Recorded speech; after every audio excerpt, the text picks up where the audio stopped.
Ya, di tengah kondisi pandemi COVID-19 yang memukul berbagai sektor bisnis dan usaha, ternyata tak mengurungkan niat sejumlah perusahaan untuk meraih dana segar melalui initial public offering atau IPO. Bahkan beberapa perusahaan menilai IPO juga menjadi salah satu langkah untuk survive atau bertahan guna keberlanjutan perusahaan yang membutuhkan bahan bakar, yakni pendanaan. Seperti apa? Selengkapnya akan saya ulas dalam Hasrat IPO Tak Mati Karena Pandemi. Baru-baru ini santer terdengar kabar bahwa salah satu perusahaan milik miliarder Jack Ma akan mencatatkan saham perdananya atau IPO di pasar saham China.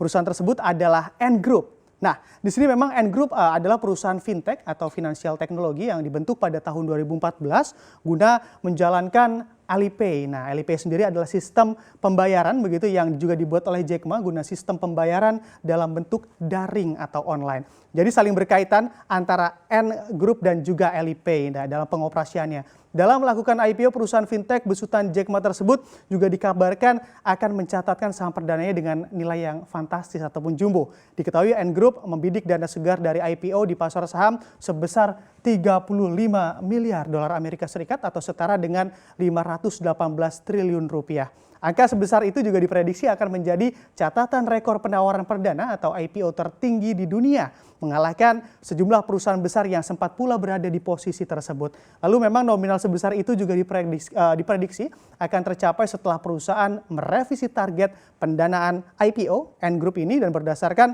valuasi yang dinaikkan menjadi sebesar 250 miliar dolar Amerika atau setara dengan 3.700 triliun rupiah yang pada sebelumnya hanya berada di angka sekitar 225 miliar dolar Amerika saja. Sehingga dari hitungan tersebut, dana yang bisa diraih Ant Group pada IPO-nya mampu mencapai sekitar 30 miliar dolar Amerika Serikat. Sungguh angka yang fantastis. Bila melihat pendapatan dari Ant Group sendiri, perusahaan ini memang yang terafiliasi Alibaba Group tersebut juga mampu menghasilkan pendapatan sebesar 10,5 miliar dolar Amerika Serikat pada paruh pertama tahun 2020. Serta perusahaan ini juga berhasil mencetak laba sebesar 31 miliar dolar Amerika Serikat dan pada sebelumnya manajemen Ant Group juga menyatakan bahwa induk usaha dari Alipay ini juga akan tercatat di papan Star Bursa Shanghai dan Bursa Hong Kong. Papan Star sendiri di sini memang adalah papan baru yang memang untuk perusahaan rintisan teknologi yang akan IPO di Bursa China atau mirip papan perdagangan teknologi di Bursa Nasdaq. Diketahui pula hingga akhir tahun ini perusahaan teknologi memang menjadi perusahaan yang paling banyak berada di deretan antrian IPO di sejumlah bursa global dan juga memang beberapa pihak juga menganggap sektor teknologi adalah sektor yang kebal krisis COVID-19.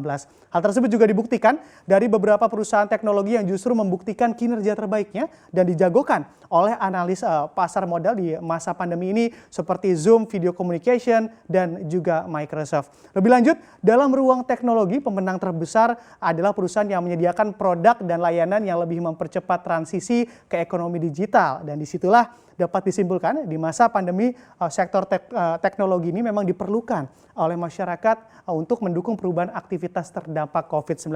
Namun torehan yang akan didapat oleh Ant Group dari penawaran saham perdananya ini juga pernah dicapai oleh Saudi Aramco dan berhasil pula menjadi perusahaan dengan IPO jumbo dan dapat kita lihat di slide selanjutnya.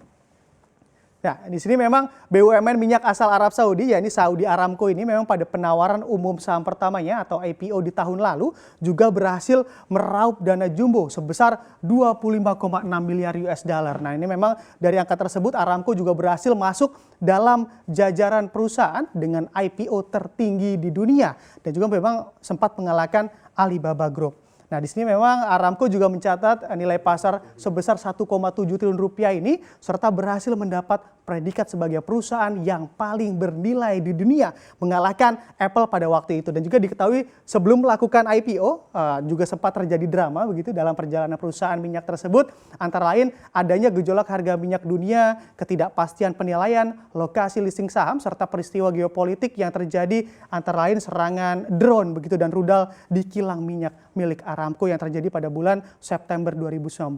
Dari serangan tersebut juga berhasil membuat produksi minyak Aramco anjlok hingga 5,7 begitu barrel per hari dan tentunya berdampak pada pendapatan perusahaan setelah terjadi serangan 10 drone di kilang milik Aramco. Namun Pada tahun 2018, Aramco juga pernah mencetak laba bersih tahunan sebanyak 111 miliar dolar Amerika Serikat atau jumlahnya setara dengan sepertiga lebih besar dari gabungan laba bersih 5 perusahaan raksasa yang terkait minyak, yakni ExxonMobil, Royal Dutch, Shell, BP, Chevron, dan juga Total. Lalu bagaimana dengan Alibaba Group yang nilai IPO-nya juga pernah menjadi nilai paling tinggi di dunia? Bisa kita lihat di slide selanjutnya.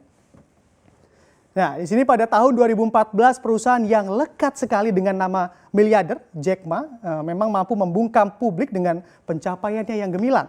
Pada perdagangan perdananya Alibaba mampu meraup uang sebesar 25 miliar di tahun 2014 dan sukses menjadi perusahaan dengan penawaran IPO tertinggi di dunia. Nilai IPO Alibaba ini juga memang berhasil mengalahkan deretan perusahaan-perusahaan besar seperti Amazon, Facebook, IBM, bahkan juga Intel. Diketahui sebagian besar pendapatan Alibaba didapatkan dari online marketing seperti iklan dan juga walaupun memang terdapat pula pendapatan lain seperti biaya keanggotaan ataupun membership, biaya transaksi, biaya layanan tambahan dan juga layanan cloud computing. Dan juga memang dapat disimpulkan di sini dari presentasi kali ini persaingan dunia bisnis dan usaha memang tak akan pernah padam. Apalagi di tengah pandemi COVID-19 saat ini perusahaan juga harus memiliki strategi yang jitu dalam bertahan tak tenggelam dalam kebangkrutan. Begitu saat ini tolak ukur kesuksesan juga bukanlah seberapa besar perusahaan, akan tetapi seberapa kuat perusahaan tersebut mampu beradaptasi dari segala kondisi yang ada.